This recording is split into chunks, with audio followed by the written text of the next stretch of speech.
Ramogi kamoro amora maintiere ageno ni chieng' mar idheyo makare machiegni e weche manyien mag Migago kama bende wamedo ikonu weche mopogore opogore matimore e pacho kaka achiel koda pinje malibamba. Mokwongo thuond weche.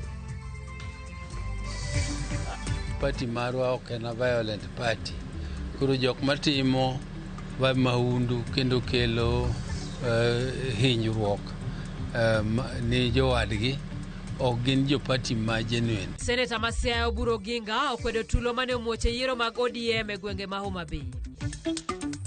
With ariyo mag od bura ma Nyamira ochopo mbele jaga budget e wi ywaruok momakogi.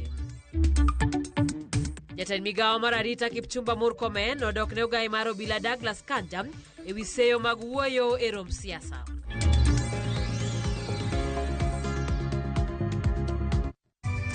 Tudri kodwa namba mar ote machuo kari adek auchiel nono kao kamano bende yudwa e mbui mag oganda wantie achiel kachiel e mbui mar Facebook, yudwa e mbui mar Instagram, mbui mar YouTube, bende yudwa e mbui mar X kachiel koda TikTok. Nyinga Simfros Okinda. Kawachako ni Senator Masiaya Dr. Oburu Oginga okwedo lweny kod maundu manotimore kinde yiero mag kor gwenge kara wards ma duond bura mar ODM e kaunti ma Homa Bay odiochieng' manyoro. Oburu ochiwo siem ni ok bi yiene joma ohero lweny kod joma undu donjo yiero mag duond burano e kinde mabiro, kowacho ni yiero mag duond bura ok onego kaw kaka wach mar tho gi kuo nikech tije mag chama en chiwruok. Jafwambo marwa Otieno Daniel ni kod ler mathoth. Senator Oburu Oginga ma olose boma ma Bondo tok tieko yiero mag ODM wards kod lweny to kod maundu mane onenore e kaunti ma Homa Bay kokoni duond bura mar ODM en mano mohero kwe kendo joma undugo ok gin jo ODM mar adier. To kanitie wach mar violence to wan ok wanyal morgo nikech party marwa ok en violent party. Koro jok matimo maundu kendo kelo hinyruok ni jowadgi ok gin jo party ma genuine. Gin jok mabire party kanigi gik moko me chunygi magidwaro yudo mopogore gi gima ji ong'eyo. Olwani nitiere jok masieko mana kinde ma yiero chopo ka gidwaro mondo migi otiko. To ka wawacho kata mne yiero mokadho nang'iso jowa ni uno jomoko nitie magin iluongo nosieko nyar kawuono magin gibiro naka sama ochopo ni yiero chopo. Koro gibiro gikelo kalatasegi ni gidwa ni party mondo migi tiket. To party idwa ni mondo mi tiket to into gimitimo migero go party to onge. Omedo ni dwarore ni oyier mana jogo masiro motegno kendo chiwre ne kedo ne dongruok mar duond bura, ok jogo masieko mana e kinde ma yiero chopo. Paro ni kitimo yiero to nego yier jok ma committed ni party, manyalo sacrifice ni party, manyalo gole kata gimoro matin ma ichwalo go party mondo party odhi nyime. Ok ni ng'ato ma bira ni seche ma yiero chopo to ni oyie en gimo yawo kuro kombe go piny jite oyie ni gichung' nikech demokrasi. Jokanyo mamoko mag duond burano kata kamano opoyo yiero mane otimre Bondo magiwacho ni otimre yo maber kendo gi kwe e WhatsApp beach mayorore kar chung' od bura ma Bondo. Yiero motimre kawuono wamor kendo jopiny owuok mondo gi exercise their democratic right. Votes ne dhi maber maonge gamo ka complain. Omiyo waneno ka wan gi regional balance within the ward. Oyiere maber, after all onge gama yanyo wadgi, onge gama ji duto akanyiero. But Nyasaye okonyowa ni wabedo gi winjruok mwayiero miyo mane wadwaro owuok maber nikech mae ward ma jakoma ae. Kata kamano giwacho ni nitiere chochni moko e ward ma North Sakwa kama ne otimi yiero ariyo mopogore, achiel e skund primary ma Gobei to machielo e skund primary ma Bar Muofu ka gilaro lodge. Kalure gi David Ochieng Babu kod jowetene giwacho ni gin ema gin jokanyo mane oyier adier nikech sikund primary ma Gobei e kama ne oyang gi tend duond bura mondo mi otimie yiero mag North Sakwa ward. Kane wachako yiero to Juna Beta no chako loso kambine moro ka moro. But center manu ang'e ni yiere kawuono ne en Gobei. Makata chairman mar leader wa ma Dr. Oburu no nyiso no yiero Gobei kawuono donge. Kwa bet ni Gobei mancho lande constituency ni ma yiero dhi e Bene Center ma North Sakwa ward. Ma Dr. Oburu Odinga bogo simo mowacho ni kae ema onego bed ni yiero bete. Ok anyal wuoyo e parallel election ma kawuono nikech an kama nang'eyo migoe kura en Gobei. Yiero mag ODM biro dhi nyime kidieny machielo mar yiero e odiechieng' ma kiny tich adek tarik 9. Otieno Daniel Ouma, Ramogi TV. Erokamano nya Daniel. Wadhi nyime kama jatend Migago mar arita Kipchumba Murkomen odok ne ogaye mar obila Douglas Kanja ewi joma dwaro ni ogwe tao nikech nochopo e romo mar siasa manobag kod jatend piny William Ruto e romo mar gwenge mag Masawa. Koloso e boma Mombasa odhiambo manyoro, Murkomen wacho ni Kanja ne rikni e tije kama bende nodhi yawe tesendo obila. Onyiso riwruok mar Okinde LSK mondo ng'e pogruok e kind siasa kod dongruok. Murkomen bende okwedo mane en Attorney General ma pacho ka Justin Muturi e weche manowacho e wi sirikand Kenya Kwanza. Mheshimiwa huyu Muturi alikuwa Attorney General. Alipomaliza Attorney General, anasema kwamba akiwa Attorney General kijana yake alishikwa. Anasema pia kwamba alipoteza imani na hiyo serikali. Anasema pia kwamba kwa 2023 kuna vitu aliona kwamba haikuwa vizuri kufanya kwa serikali, lakini alikwamilia hiyo serikali kwa miaka hiyo yote. Hata wakati aliambiwa jiuzulu anataka tu kukwama hapo. So sasa mimi nashindwa kwa nini alikwama kwa mambo mabaya?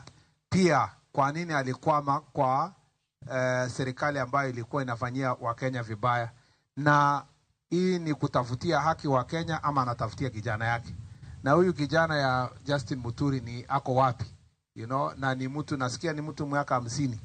Kwa nini asiongee kama vile watoto ya watu wengine wanaongea? I think this is the lowest an Attorney General of the Republic of Kenya has ever gone to.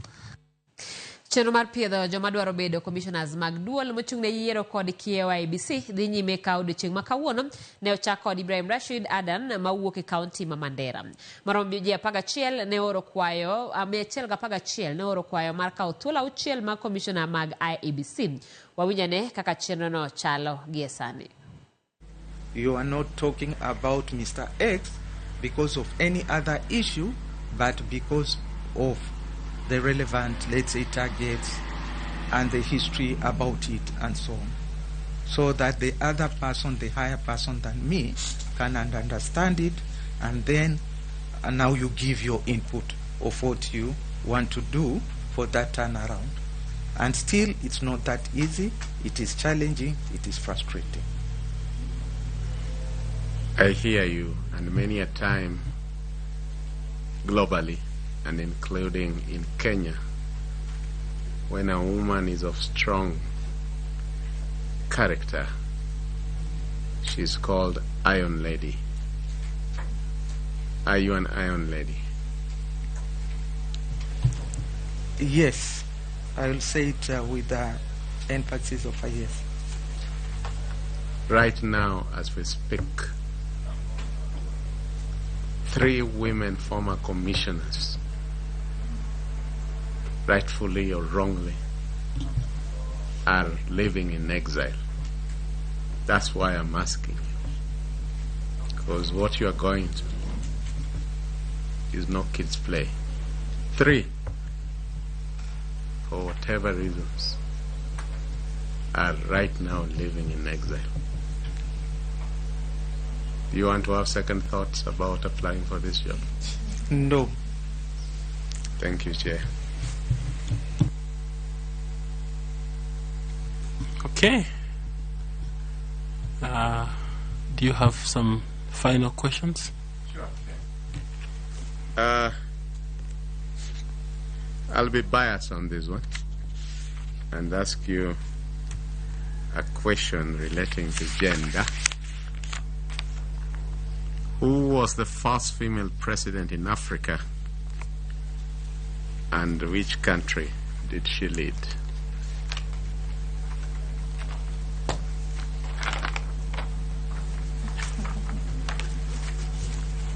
But we can pass. Country?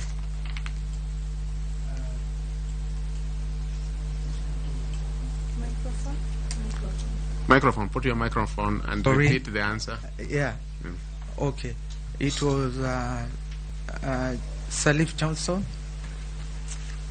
The country now. I pass. Yeah. The country I pass.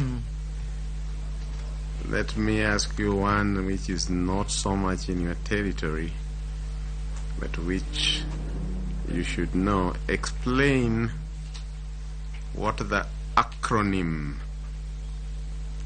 ECOWAS stands for, and give any 3 member states. Ramogi mano achiel kachiel chenro mar piedho jogo mano wal mondo bed commissioners mag duol matayire pacho kae mano IEBC en report mabende waluone machiegni kendo weche manyien mabiro wabiro miyo kod kukumare. Kao kamano wadhi nyime kama jo Kenya modagi kute mag ayaki manigi tuo kansa kod kahera dwaro mondo od bura tim lokruok e winjruok ma piny Kenya noketo kod piny mar United Arab Emirates magiwacho ni dhi medo bech yedhe magitiyogo. Riwruok mar Eco News motelo ne nono winjruok ma kamano wacho ni nitiere moko kuom winjruok kanyo mamiyo kembe moko matin teko mar loso kendo uso yedhe moko kuom thuolo mar higni 5. Mae giwacho ni miyo kembe go teko mar medo bech yedhe gi kaka gidwaro ni mar gin kendgi ema gin gi nyalo mar loso gi. Sometime in 2022 up to 2024, there was shortage of inhalers globally. And the reason was that a company that had monopolized Acon shut down their factories in the US. The price of salbutamol inhaler rose from 400 shillings to 1,000 shillings. And it was even difficult to get. We have people that spend 250,000 in 21 days. And you are telling me that as per this document, or even as per this agreement, these prices can go up to times 10. That means in 21 days, somebody will spend around 2.5 million shillings. Honestly, in this Kenya, in this era, it's going to be impossible for one to continue fighting. Kuna weakness katika sheria. Manake ukiangalia kuna ile provision ya public participation ambayo katika mikataba ya kiuchumi inakuja baada ya bunge kupata mkataba. So mkataba unasainiwa, unajadiliwa, unasainiwa, then ukifika bungeni ndio wanaanza kusema wacha tujadiliane public participation. Hiyo ni makosa, manake inafaa majadiliano yaanze kabla ya mkataba kutiwa saini. Migago mar somo ochako chenro mar tiego jopuonj mag sekondara wilaya manyien mar somo mar CBC ne ikruok ne kepo mag jopuonjre mokwongo mag CBC e skunde sekondari ga manyien. Ka gilose boma Meru e romo mano kelo kanyakla jotelo mag skunde sekondar mopogore alworano, jotelo go lero ni gin kod yie ni lai mar somo manyien ni magiwacho ni biro konyo jopuonjre timo tijegi magihero kendo tego talanta gi mondo bi okonygi e ngimagi mambele. Bende gikwayo ni ka sa ochopo mar tiego jopuonjre bende e wi somo e senior school to time pe mag sub counties duto mondo jopuonjre te yud thuolo mar bedo gi ler e wi somo makamano. Kamano bende gikwayo sirikal mondo ger mwandu mochuno mabiro konyo kit somo mopogore midhi time e skunde mag senior ka giwacho ni sani skunde onge mwandu. Migago mar somo dhi nyime kod limo skunde mag sekondar mar nono nyalo ma skul ka skul ni godo mar puonjo kit somo tieng' didek ma ibiro puonji e senior school. We are waiting for the first batch of students next year, 2026, for grade 10. And so the team from Semester is inducting us on what is expected and how it will be done. What we've learned today is that we shall have the grade 10 students classified into 3. Those that will take STEM, there are those that will take social sciences, and there are those that will take sports and arts. So senior school will take all the students in junior school. 60% will take STEM, then 25% will take social sciences, and 15% will take sports and arts. We would also want some support in terms of the facilities. As someone has said, there are schools that maybe do not have enough labs. We'd want those labs to be constructed. And when it comes to the pathway for sports and arts, basically most of the schools would want support. Komiti mar Senate mochung'ne loch gwenge dayo dho jotend od bura mar kaunti ma Nyamira kalore kod ywaruok mosebede od burano kendo nyuolo kweth ariyo kamoro ni kod spika margi. Thaddeus Nyabaro koni en spika ka Enoch Okero bende oyanga ka spika mar kweth machielo. Ywaruok mar telo e od bura ma Nyamira oseyudo seyo ka moko kuom jotelo seyo gavana Amos Nyaribo. Has never obtained any court order suspending or staying Gazette Notices number 14050 of 2024, which published his impeachment. In addition, he has to date never been reinstated as the Speaker of the Nyamira County Assembly by any court. Annexure 42, ELRC petition number E001 of 2024. Subsequent to his impeachment on 24th October 2024, Enoch Okero wrote to the then acting clerk and the current substantive clerk of the Nyamira County Assembly, Mr. Duke Onyari, purporting to suspend him on account of facilitating an illegal impeachment. Nyamira said at the Nyamira County Assembly on 24th to respond to the charges. Honorable Chair, that's all I can state. I can invite legal counsel to highlight one or two. Legal counsel? Thank you, Honorable Chair and the Honorable Senators. We do begin our submissions this afternoon by submitting that... you are who? My name is Mokua Ndubi, advocate. Okay. Honorable Chair and Honorable Senators, the County Assembly of Nyamira is a creature of the Constitution. And as such, whichever decision it makes, whether a suspension or whether an impeachment, however illegal it is, on a prima facie basis, it is deemed legal and it enjoys the constitutional presumption of legality unless and until either stayed or overturned by a court of competent jurisdiction, not just any other court. Honorable Senators, with respect to the matter before this committee, there are several cases as against the Nyamira County Assembly. But of paramount importance, there are two cases by the Honorable Okero which are paramount with regards to these proceedings. Honorable Senators, it is important to note that a suspension is a totally different thing from an impeachment. In this case, Honorable Senators, to better understand the dispute as against the Assembly, it is important that, Honorable Senators, you do have a correct chronology of events. The Honorable Okero was suspended, whether legally or illegally, on the 8th of October. Point of order, Chair. How can counsel say that somebody is suspended legally or illegally? What does that mean to you? In other words, are you comfortable that we are holding these hearings illegally, for example? Counsel, what are you saying? Honorable Senator. Yes. Our position is that the Honorable Okero was suspended on the 8th of October. Just wait. Do we have a law in our books that suspends somebody? Honorable Senator, whether there is such a provision or not... No, what are you saying? Order. What are you saying? Council, order. Honorable Senator, is there in standing order number 51 of the Nyamira County Assembly. Honorable Senator. And that is, Senator, that is why I'm submitting... Please give them time to respond.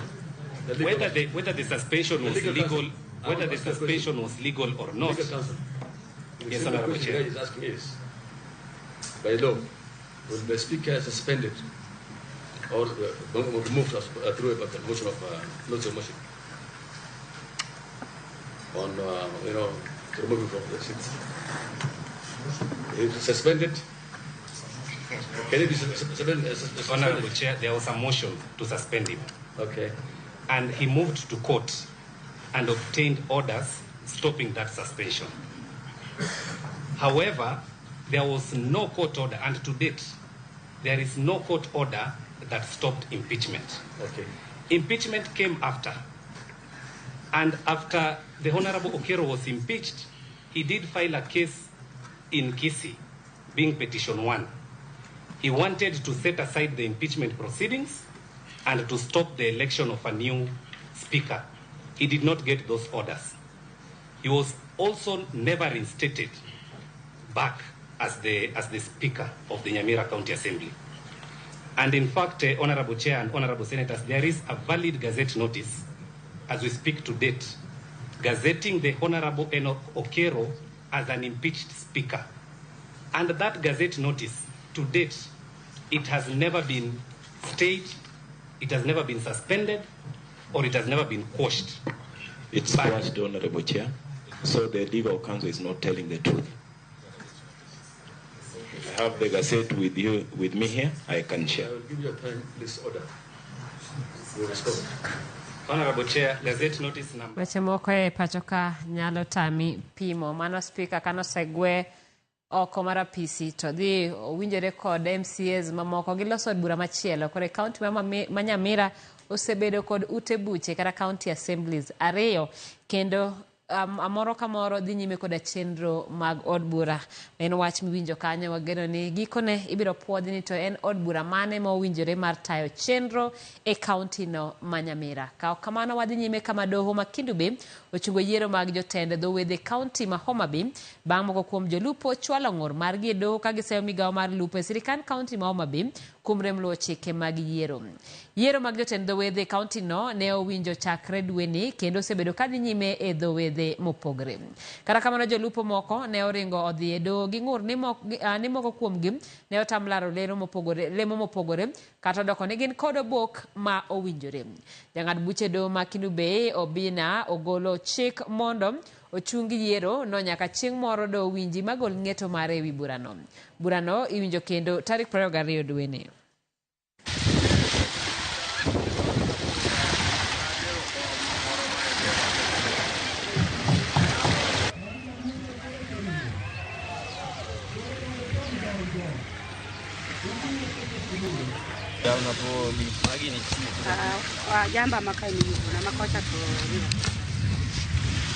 Moko jotelo county ma Migago kwedo jotelo ma buogo dhi e doho mar geng'o chuogo duol mar yiero mar IEBC. Kane giloso nyasi mar sub county manyien mar Tiriki East, jotelo go wacho ni kuonde mang'eny e pachoka ocharo jogo mochung'negi mamiyo dong' chien e yor dongruok. Kotene kod seneta ma Vihiga ma en jalup jatend duond bura mar ODM Godfrey Osotsi gikwedo jotelo mabalo ka giwacho ni okang' ma kamano biro hinyo ahinya gwenge marito yiero matindo.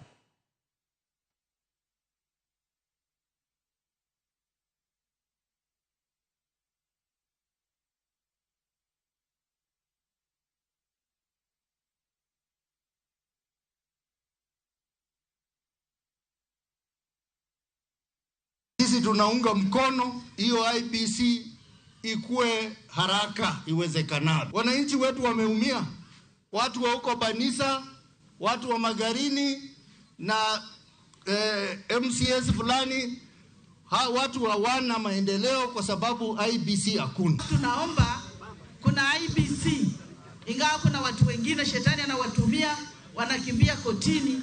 Sisi tunataka IEBC ingie haraka. Tiriki East wakuwe na mbunge wao, kule Tiriki West wakuwe na mbunge wao. One is to thank the President of the Republic of Kenya, ambaye yeye amefanya mpaka watu wa Tiriki East tumepata sub county. Situpigie makofi jameni. And we want to promise Mr. Ruto, we shall vote for you come 2027.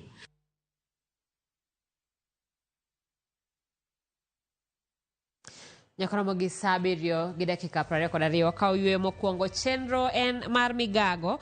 Muturi Mrangira wacho kanyo ni oneno weche manyien ka entiere e kaunti ma Kisumu. Victor bende wacho weche manyien nenore makare sani entiere e dala Seme kaunti ma Kisumu. Bende neno kanyo ka Eunice Odhiambo wacho ni weche manyien nenonwa e yo makare. Wach mar Nyamira na omako dhoga kwani chik onge mondo ng'eni to en jomage matiyo e yo makare. Bende Nancy Otieno wacho ni weche manyien kalo yo makare. Ramogi TV ler e kaunti ma Homa Bay wamor. Nyako Ramogi waringo wadhi e yo matin kikidhi mabor. Ramogi TV podo iko ni weche manyien.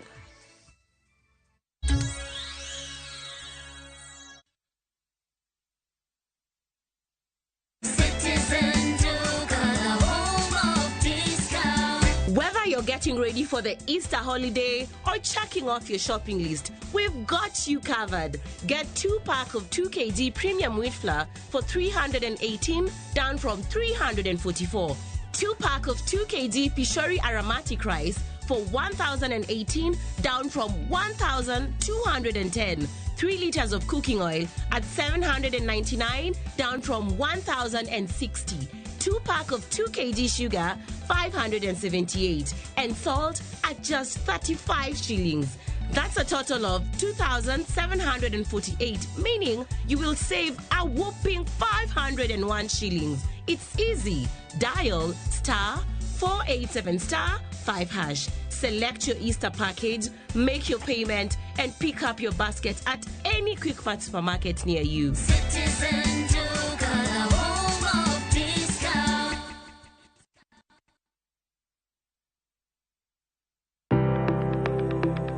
En gima konyo e ngima mapile, to ok en gima ng'ato dwaro e ngimane. Bedo gi ngima maber miyo ng'ato dak e ngima maber. Kapok achopo kama dhi osiptal mamiya yath, ang'o manyalo timo. Riwri gi Ruth Otieno e penj laktar ka wakelo ni paro mag jolony, paro mag reso ngima ji kod sigendni majiwo ji. Sickle en tuo mawuok kuom jonyuol. Koro ka ji pok okendre, ji onego gidhi e pim mondo ging'e ka gin gi jin mar sickle cell. Kochakore gi lony manyien mag thieth nyaka e yore mag thieth makonyo. Wan gi gik moko duto madwarore.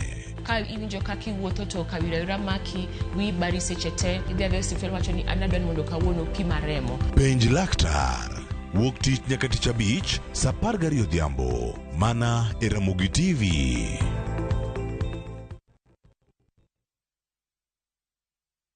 Kuwa rubani, fly the skies ukinonesha wallet. Play the aviator on patapata.com and win big in seconds. Not for persons under the age of 18. Authorized and regulated by BCLB license number 447.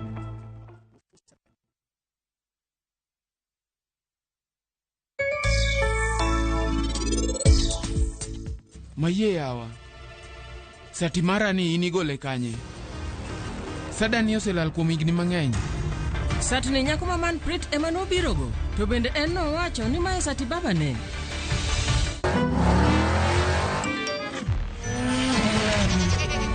Easter happiness all around. Win big with the WRC Safari Rally 2025. Revisha and feel the roar.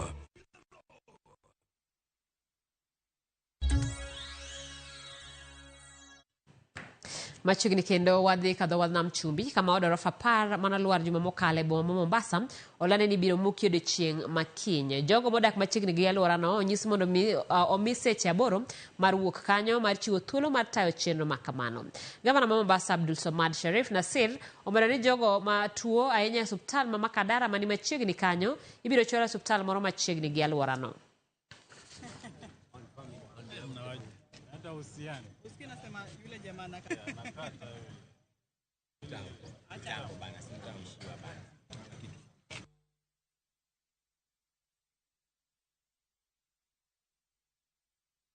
Madrasa watu wasiende makazini kilomita 1.2. Inamaanisha ni kuanzia hapa kwenda mpaka Markiti, kuanzia hapa kwenda mpaka sehemu ya Pakistani, kuanzia hapa upande huu mwingine nafika mpaka sehemu ya City Blue kwa sababu ya bahari. Kile nitawaomba ni lazima tufanye mpango, watu wote will have to vacate. Hii haitodhuru nyumba yako, lakini ule mtikiso ambao kwamba utakao kuweko utasababisha athari ya masikio yako. Kila ukiwa karibu, wale wanaofanya kazi hii wanavaa vitu ambao kwamba vinawastiri na sio pamba ukasema kuwa unaenda kujieka. Pili, lile vumbi litakalotoka, haswa mtu mwenye mtoto, mtu mzima, litaanza kudhuru mapafu yenu.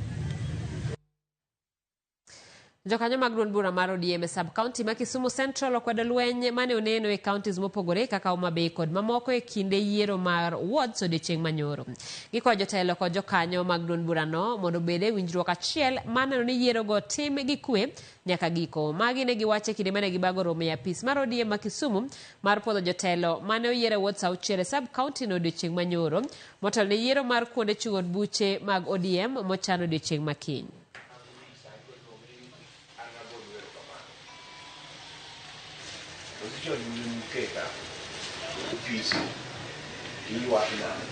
Okosetimore maber ahinya kuom gik mwawinjo e counties mamoko nikech baba nowacho ni wawuo kaka joka ng'ato ma onge wach moro amora ma en to gi kwo ni ka ok iyudo to en to.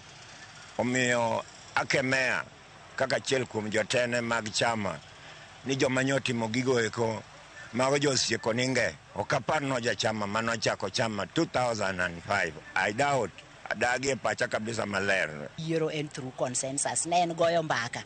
Nok en campaign ma ji oidho wilori campaign. Gikia gima ne gidonje, omiyo gidogi som baruano maler mondo ging'e gima onego gitim e seche ma chalo kamagi. Kaka jogo matindo manie party mar ODM, watemo mana kwayo ni party mondo bed gi kwe makende. To jogo madibed ni miyo yudhe kata joma moko pesa kata kongo mondo bi oketh godo events mag party. Emo meno ka kuonde mamoko gik moko wuok machalo kaka lwenjego. Nikech iyudo ka ng'ato neno ni nyaka yiere mana gi thuon ma koko yiere to onge. To magi gik madibed kelo pressure kuonde mamoko ma jotelo mamoko go wuok. Wa puodh jogo manyose yier nyoro, wawinjre kodgi maka koro kiny biro to watimo consensus wa e yo makare, e yo malew kendo e yo malong'o. Mokom jotele county ma Mombasa dwaro ni piny owacho chung' muko mag udi 1,000 kar dak ma Changamwe. Chal ma kama osemiyo luoro kod achiedh nade obedo e kind jodak makono ahinya to e kar dak ma Migadini, Lilongwe na kaachiel kod Portrees.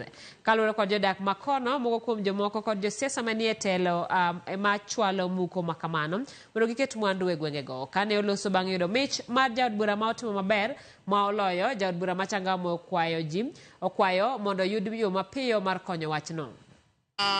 Tuna mwanasiasa mmoja huyu anatumika kama broker. Sitataki kumtaja kwa sasa lakini nitamtaja.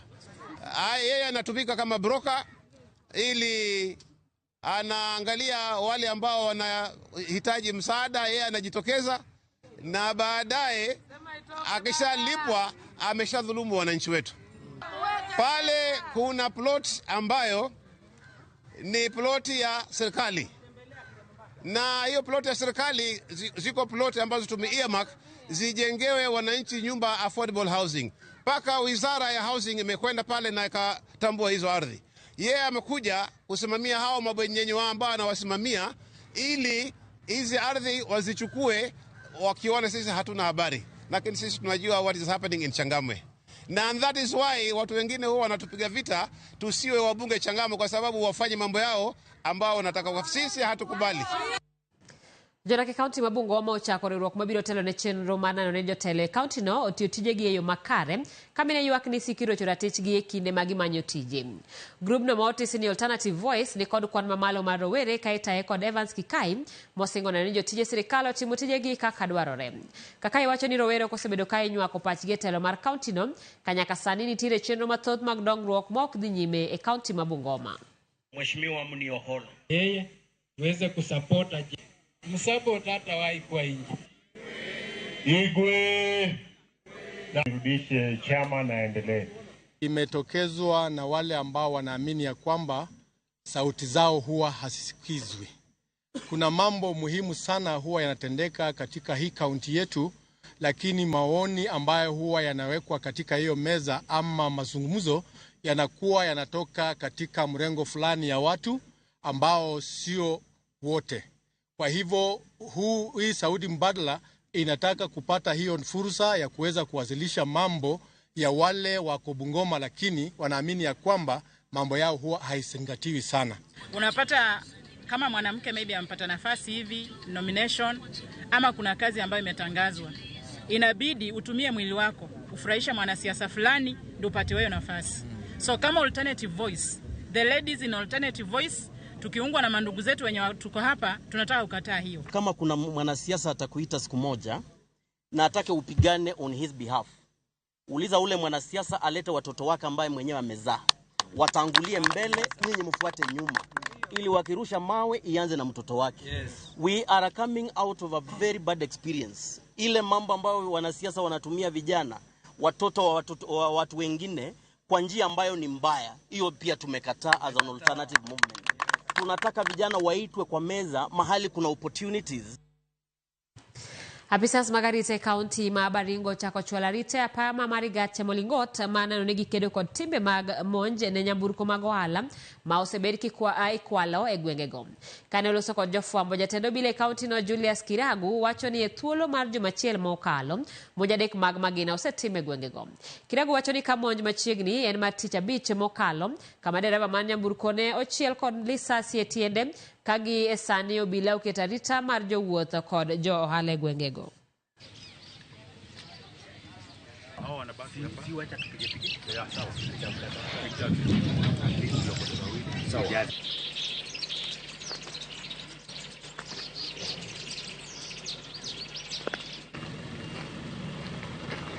Hii patrol inatoka hivi inaenda mpaka Malgat, kwa hii njia inatusaidia sana. Juu haiwezi kaa like 10 minutes kama hawajapita patrol. Hii ikipita like 5 minutes nyingine inashuka, nyingine inapanda, yani patrol kwa njia inatusaidia sana. Tunakaa tukionaga tuko kwa ulinzi. Lakini wakiweza ongezeka, yani at least hata kama ni wanafuatana within 2 minutes hivyo, yani tutafeel poa. Tumefurahi leo venye tumeona maafisa wa usalama ni wengi na tumekuwa na hofu siku mingi tukikuja. Hakuja kama tumeogopa sababu hatujui kutakuwa aje. Unasikia tu hali ya usalama inaenda ikizoroteka from time to time. So tunashukuru maafisa wa usalama vile wamekuja hapa na tunaona ni wengi, na tunashukuru hata serikali. Na tunaweza omba ile ambaye the problem yenye ina exist, tunaomba serikali itatue. What has been happening here sio banditry anymore. Ni issue ya highway robbery ambayo we are dealing with it. We know kwamba these are young boys ambaye labda wana take advantage of ile situation ya banditry within this area. But we can assure you kwamba the days are numbered. We have some lead, na it's a matter of time before we catch up with them. Moko mine manie sekta mar gedo Mombasa konigi wuok oko mar lombo nyiri kod mine wetegi mondo donji tije mag lwedo to chutho mago mane oketi tenge ni gin tije mag joma chuo. Mine go koni kinde koro chopo maonge wachiero tiche kaka osebedo katimore thuolo mosekalo. Joja oko ni kod ler kowuok Mombasa. Ma en gedo mana yudo kadhi nyime gweng' mabamburi e Kisauni Mombasa. Kae mine kod chuo ne ayudo konywako ne tich kendo gigedo maonge deo ni ma tij joma chuo kata mar joma mine. Ne agombo ng'eyo ni en ang'o mane olombo mine go donjore tij gedo ma oganda mathoth paro ni en mana tij joma chuo. Ina timo medical lab. No kana passionate mar ginene mar hospital. Na era engineering, though ok nang'eni which kind of engineering. Yeah, but with time I came to realize ne en mar gedo. Ng'amano miya mijingo en minwa monyuola mane keto geno kuom nyathi manyako. Achiel kuom gigo mane onyiedhore en ni kata bang' mine tiegore tije mag gedo, thuolo margi yudo tich pod ni piny kipimo kod mago mag joma chuo. Kaka ng'ama miyo ka watiyogo ka nitie kuonde manyalo kete ka joma chuo ne engas to nitie kuonde moko mapok otimne setting out mantie piny. Wai anyalo kete ni in chak mano kogi kama chielo dhi set kama chielo. Yudo ka udhi manyo tich to chuo imiyo nafas moloyo joma mine nikech ging'eyo ni gin joma mine gin jok moko ma weak to gin gidwaro mang'eny. Gik moko kaka seche moko maternity leave bo chuni niwe tich. Koro nachako natiyo without chudo. Kas chieng' moro engineer moro koni mama nitiyo petrol ko chule. Miyo uru gimoro. Kamana kana ochako miya siling 100. Kamana kana dhi mbele. Ahera gedo ma. Caroline Haruns en midusa motelo ne gedono, ka Quinta Waga to en achiel kuom funde mideo. Ok en mana ng'iyo tich gedono kende, kech onego bed nang'iyo ni kidi gero nang'o, plumbing itimo nang'o, mabati go nang'o, kata ka stima. Ere kaka biro nyiso ng'ato nolos stima kamoro to an to kang'eyo. Atimo generally everything. Kech sama in e class ipuonji supervision, ipuonji plan, gore, timo gigo te. But koro ndalo mane korona biro cha, kadhi e laro, iluongo ni e pap. Adhi ayudo ka nyaka na mako jiko nikech nitera atiyo jalwedo. Koro pesa ma jalwedo nano ni tin. Akoni amanye mar funde ni. To ni wacho ni mon ok nyal time. Koro wacho ni ok nyal no, emomiyo na want to prove also ni mon nyalo. Weche mag akweda kod temo rocho ratiro gi koni pod mienjo e sekta no, ka thoth jogo migeto to gin mana mine kata nyiri. Kata mana nyocha kae, nyoro ne nitiere wana moro ne obiro manyo tich. En fundi mar gedo. Koro okala ni odwaro ng'ama ochung' ne tich ka odwaro foreman ama ng'ama supervise tich niendi. Koro an ok onena ka dhano, nena ka ng'ama be obira maybe budho kanyo. To foreman okona ni kidwa no chuli pesa kako nego chuli, engineer wacho ni dhi nene e tok tent. Adhi wuok kode maber. Tapenjo foreman ni, ne intie chieng' interview kana biro manyo tich.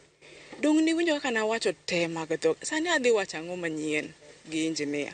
Ni kamane kako wach. To pesa tiore sim. Kaka no orna no. 4,000 manorna ne tin. An na jalwedo no chul 9,000. Koda koni matin. To gima dhecho manyien gi engineer, aseng'eyo ni it's because anang'o, ana woman. Nagolo reflector gi kofia gi aduoko negi, ayudo gine ma yudho gofea adok Kisumu. To ni mar tij gedo emane osomo kendo ringe rembe, chunye ne ok ol. Mwindi oro fundi moro, odhi omanyo ne fundi. Kubiro koda, to mwindi konena gi piny kucho, koni, sasa wewe, nimetuma wewe fundi wanaleta mama. Achako sayo mwindi. Tafadhali bosi. Wawe ati, then idhi neno.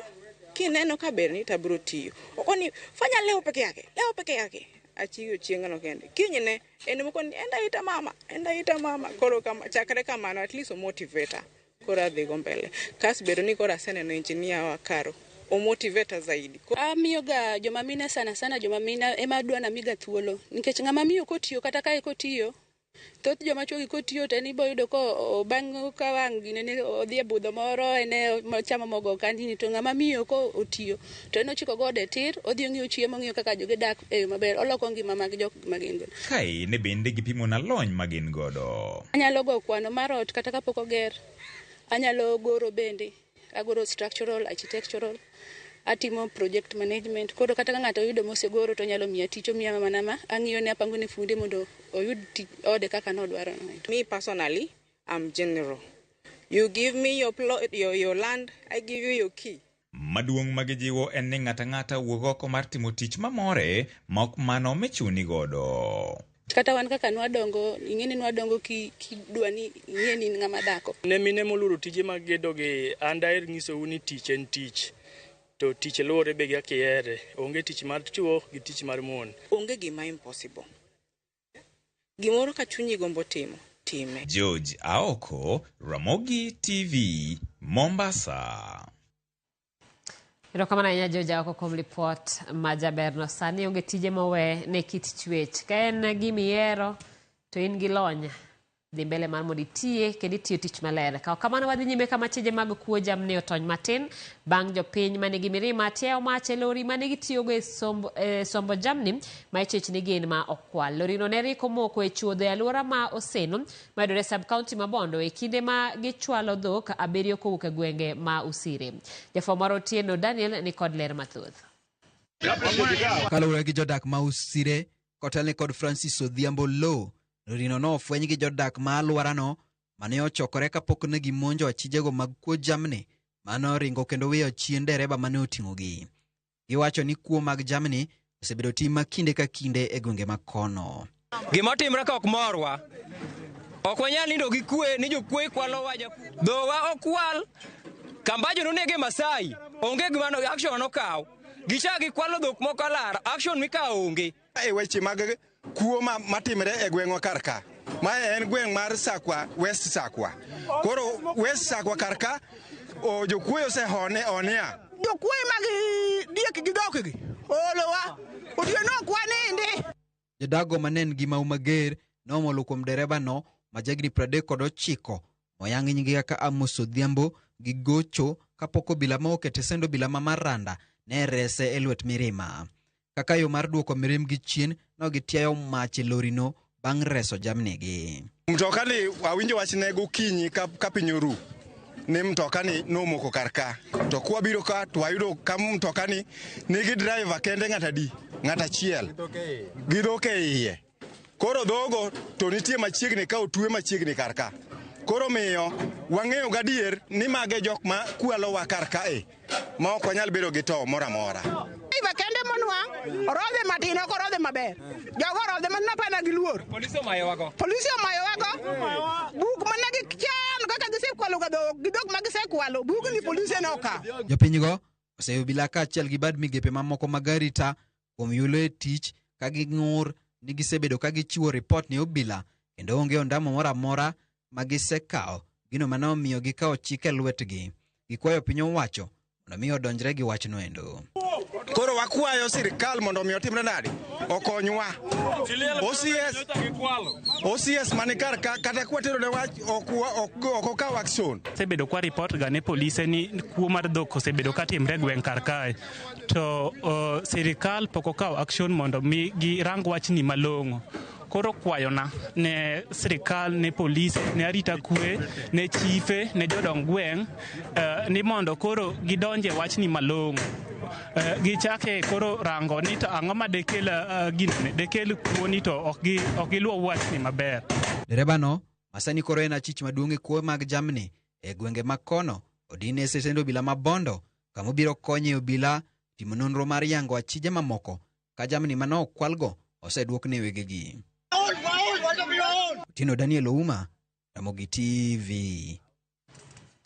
Apisas magarita kuyo chaka pedha mar manyo wuon odorofa manyo ruombore pinye gweng' ma itierio manitie Bonchari e kaunti ma Kisii kendo kelo tho mar ji 5 matimore ka duol marango rang'iny mar gedo NCA bende yango ni gisegolo siem ne wuon odno ne kik dhi nyime gi gedo.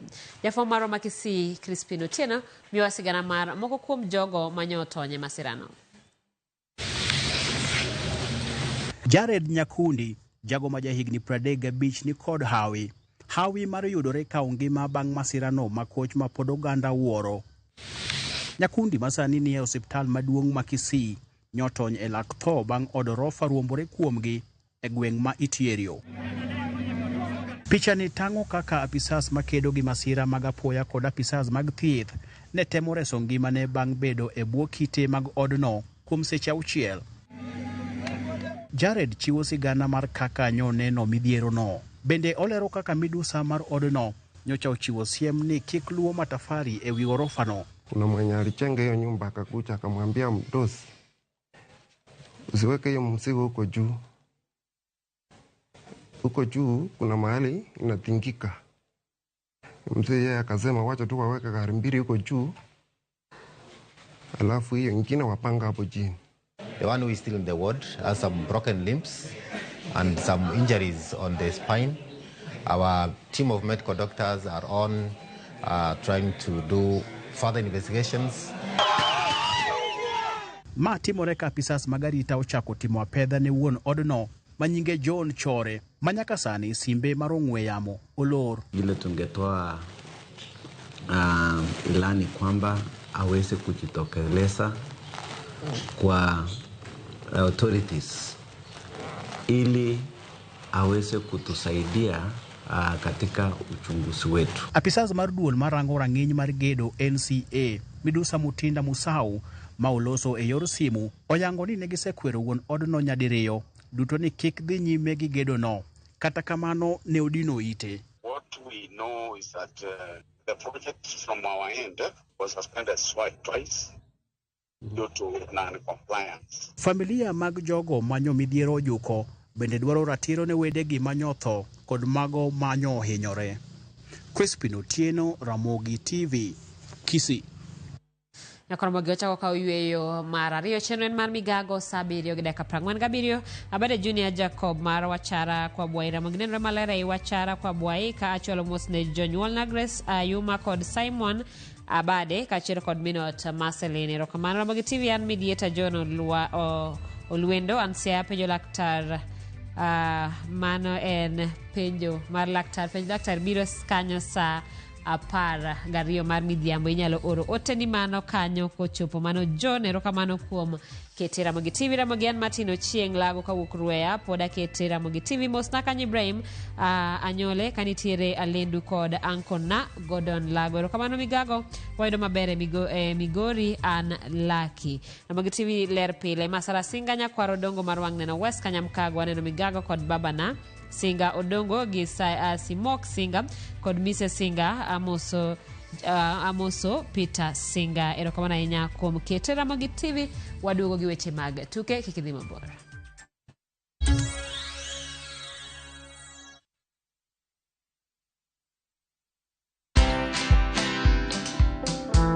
People didn't believe that I bought my Land Rover Discovery from just influencer money. Yeah. Can anyone make money online? Yes. Content is like losing weight. You kind of have to just do it for a long period of time for you to actually see those results. Where money is a motivator, for me, fear and shame just don't exist, because this is how I'm feeding my children. Watch this story and more. Download the Citizen Digital app or visit www.citizendigital.com and find the Citizen Originals portal. Kenya's #1 app, Citizen Digital.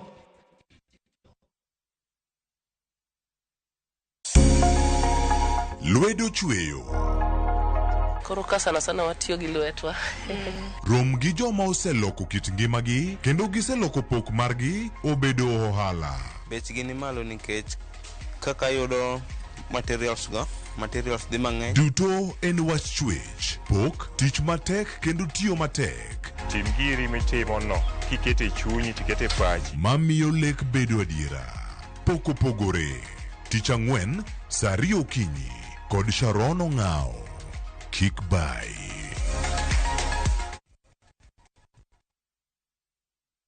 Craving an extraordinary escape? View Travel invites you to breathtaking Cape Town. Starting from $1,300 per person sharing, enjoy 4 nights with breakfast plus Cape Town City Tour, cable car ride up Table Mountain, full-day peninsula tour, scenic Chapman's Peak Drive, Cape of Good Hope, photo stops at Bokap and Muizenberg, Constantia Wineland Estate Tour. View Travel, your gateway to Cape Town's wonders. Visit viewtravel.com or call and WhatsApp 0703-254-254. View Travel. Dream. Explore. Discover.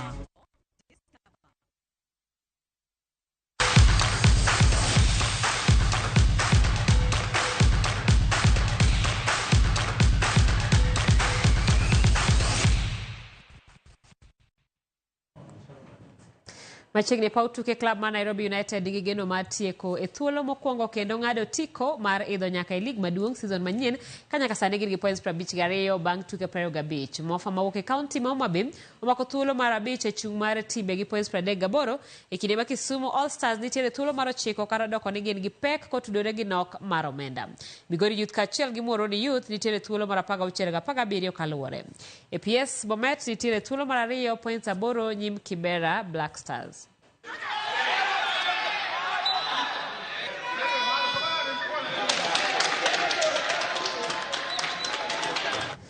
Club mar Leicester City ridore kadok elum gi kocha margi Ruud van Bank Club mar Newcastle loyo gi gonde 3-0 e tuke